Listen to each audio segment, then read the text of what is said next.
All right, we've got our second company, BadgerMaps, correct? Yeah, that's right. Aaron and Steve. Yeah. So I'm Aaron Tolson. This is my co-founder, Steve Benson. So I guess just give you some. What do you guys do? So BadgerMaps makes The Aurora Challenge. No pressure. Right.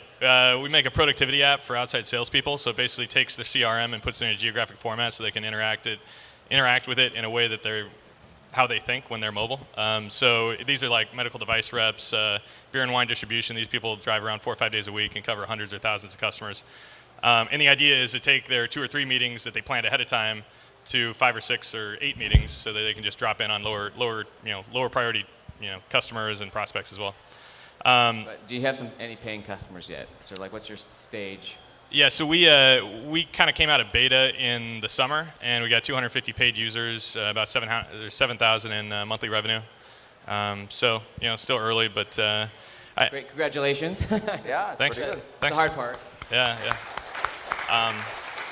So our product is kind of an add-on or a corollary So to I'm going to stop with, what is the challenge that you want help with? Let's work backwards. Yeah, so establishing a presence in the Salesforce ecosystem and the Microsoft Dynamics ecosystem. Okay, because you want. Well, we're basically an add-on to. Here's a sales lesson for salespeople. What he's telling me is he's telling me the solution he wants. He's not telling me the problem he's got. Right? The problem is more customers quicker. Okay. Of which you see a solution as being in this ecosystems, okay? Right, and it's important for us to have a seamless read-write connection into a CRM. That's how we're useful, because the data is completely up to date in our product. So we need that.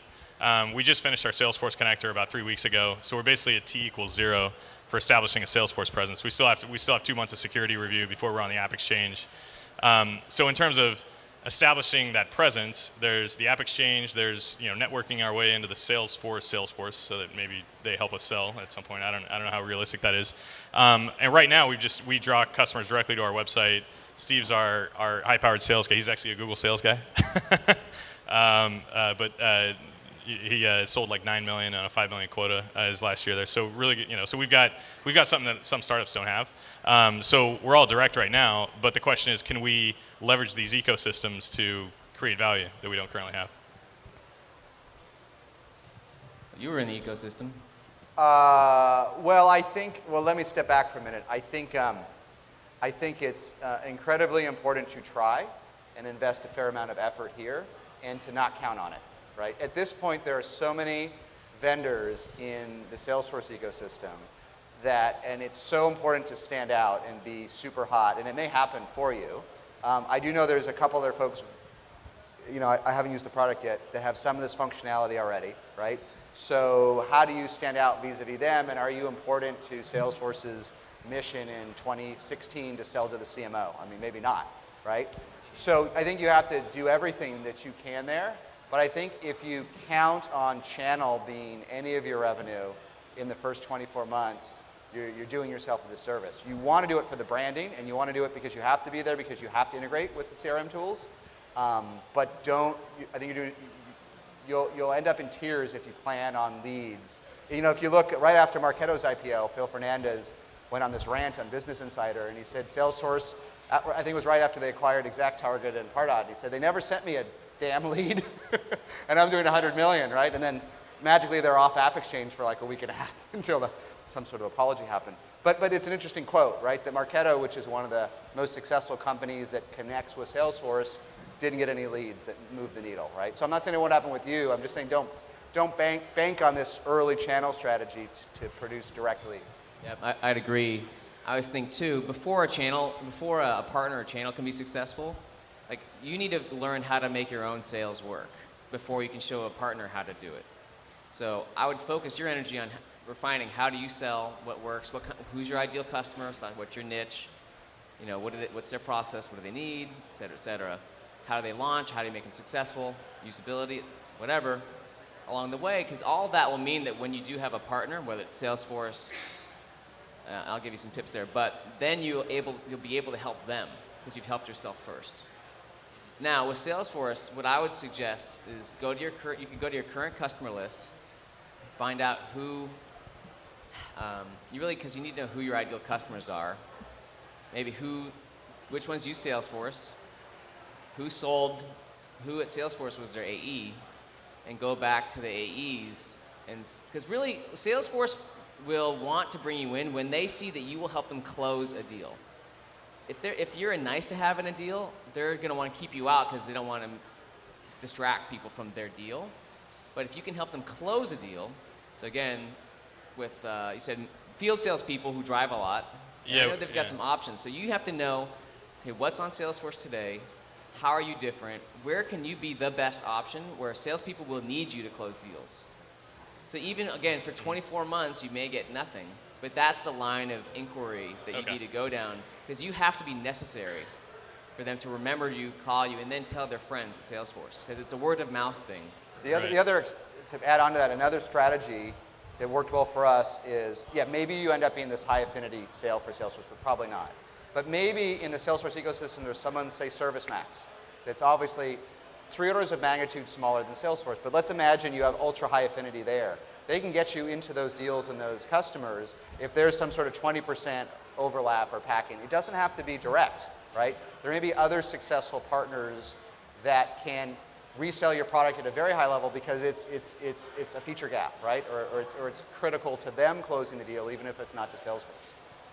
So, assuming that your product is ready and so on, and you're able to confidently go out to new companies, what I suggest is both look at your current list to learn, really how you're different from other apps. But again, you have these niches where wouldn't be that hard to find companies without those kinds of salespeople.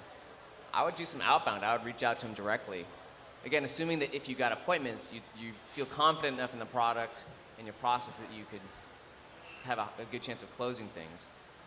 But make yourself successful first, and the other ones will follow. Right. Okay. And again, remember seeds, nets, and spears. And then in this case, I would suggest outbound before marketing. It's more direct, more concrete. Get some data, and by doing outbound where you guys are, you're actually going to learn a lot more about. Okay, when you do marketing, what does that have to look like? Okay. Good. And I guess we had one other question too, if we had time.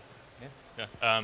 So the other one is, so we're a brand new startup, actually basically bootstrapped this far, and typical enterprise sales cycle is like 3 to 6 months, right, for like a 50-seat deal, say 30,000 in annual revenue. We've gotten a couple of those deals, but they're hard to get. And at the same time, we've got a bunch of small ones, and we're sort of wrestling with this question right now. Should we go after the 10 and 20-seat deal where the decision maker and the champion are one and the same? You only got to convince one guy. It's usually a VP of sales of like a 10-person sales force. Or does it make sense to really go after the bigger deals? And you guys don't know a lot about our company, so I'm sure it's probably a little bit of a hard question to answer, but it's pretty similar. I mean, Jason said earlier, it's like at a certain point, it's all pretty similar. Well, my view, let me just step back for a minute. I know in these early days, every day is stressful, right? And you have how many, 400 customers or something, or 400 seats? 250 paid users. 250 paid users, $7,000 a month, doesn't feel like enough, right? But you'll get to a point where sales cycles don't matter. What I mean is shortening sales cycle really matters, right? That's always, because you shorten the sales cycle, more deals close, you make more money. But there is, it's not always, you're not going to be able to close a $100,000 deal in a week. In most cases, it's just there is a natural, and so you have to. Aaron's There's a going to certain disagree band with of it. You can't. There's a band. It's like. So my real advice is, as hard as it is with this huge sales force you have right here, you have to find a way to do it both and be patient. The key is, do you have confidence that those larger deals will close, right? Even if it takes 6 months, because it doesn't matter. You're still going to be doing this in 6 months unless you only have 5 months of capital, right? Then I would focus on the small ones. Yeah, you got to get the cash in. But you can have the best sales process in the world, but if your lead gen sucks, you're going to struggle. If you have great lead gen, you can have a no sales process and you're going to do okay. So I would focus more on how are you going to get more of those, because you can double and triple and times 10 your numbers of deals, but you can only shorten cycles by 10% or something like that. So don't worry about sales cycle. I mean, yeah, you have to improve. Just get more of them going. I would try to get more of them. Look, this is all about learning. In fact, you can't repeat something unless you know how it works. So if something doesn't work, you've learned. If something does work, you've learned. Be smarter next time. So, but I would put more of your attention, 80%, at least 50, depending on, but on lead generation. Again, whether it's outbound, local events, something. fingers and toes, post-it notes, carrier pigeons. Everybody's different, and worry less about shortening sales cycles. Okay, got it. Good. Max, thanks guys for being willing subjects Very good. out there. Yeah.